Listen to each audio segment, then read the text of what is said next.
গত ৫ই আগস্ট আন্দোলনরত শিক্ষার্থী ও সাধারণ জনতার আন্দোলনের মাধ্যমে শেখ হাসিনা পদত্যাগ করে দেশ ছেড়ে চলে যান। সেদিন থেকেই সারা দেশে আর্মি ব্যতীত পুলিশ প্রশাসন সহ অন্যান্য বাহিনীর সকল কার্যক্রম বন্ধ হয়ে যায়। সারা দেশে ডাকাতি সহ নানা ধরনের বিশৃঙ্খলা রুখতে বাংলাদেশ সেনাবাহিনীর পাশাপাশি ছাত্র জনতা প্রতিরোধ গড়ে তোলে। পরবর্তীতে অন্তর্বর্তীকালীন সরকার গঠনের পরে ধীরে ধীরে বিভিন্ন থানার কার্যক্রম শুরু হয়। তারই ধারাবাহিকতায় সোমবার দুপুরে পুলিশ সদস্যদের যোগদানের মাধ্যমে সাভার মডেল থানার কার্যক্রম শুরু করা হয়। এর পূর্বে সকালে সাভার উপজেলার সম্মেলন কক্ষে সমন্বয়ক, শিক্ষক ও বিভিন্ন রাজনৈতিক দলের নেতাকর্মীদের সাথে বৈঠক করেন ঢাকা জেলা পুলিশের সুপার আসাদুজ্জামান রিপন ও সাভার উপজেলা নির্বাহী কর্মকর্তা রাহুল চন্দ্র ও বাংলাদেশ সেনাবাহিনীর কর্মকর্তাবৃন্দ। এ সময় ছাত্র জনতা ও শিক্ষক পুলিশকে মানবাধিকারের সাথে দায়িত্ব পালন করার আহ্বান জানান।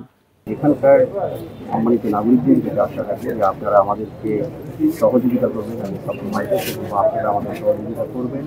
আমি আপনাদের মাধ্যমে সকলের সহযোগিতা আশা করছি অতি দ্রুতই যে আইন শৃঙ্খলার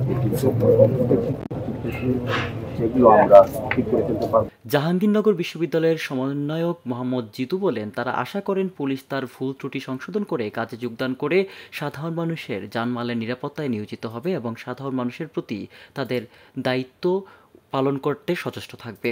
পুলিশ বর্তমানে তাদের ভুল বুঝতে পেরেছে। পুলিশকে আমরা আহ্বান করব, আপনারা কোনো নির্দিষ্ট দলের হুকুম না মেনে আপনারা সম্পূর্ণ স্বাধীন একটি প্রতিষ্ঠান হন।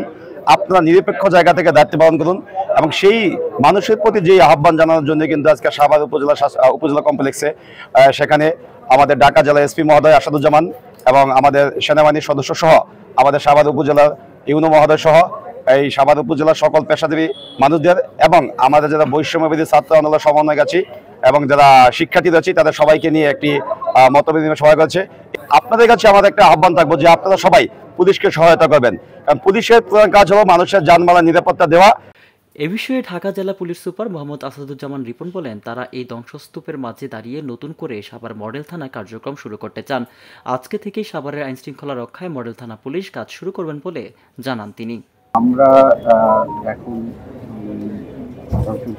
দাঁড়িয়েই আমরা আমাদের আবার নতুন করে আমাদের এই সাভারের আইন শৃঙ্খলা রক্ষার কাজটি আমরা শুরু করতে চাই।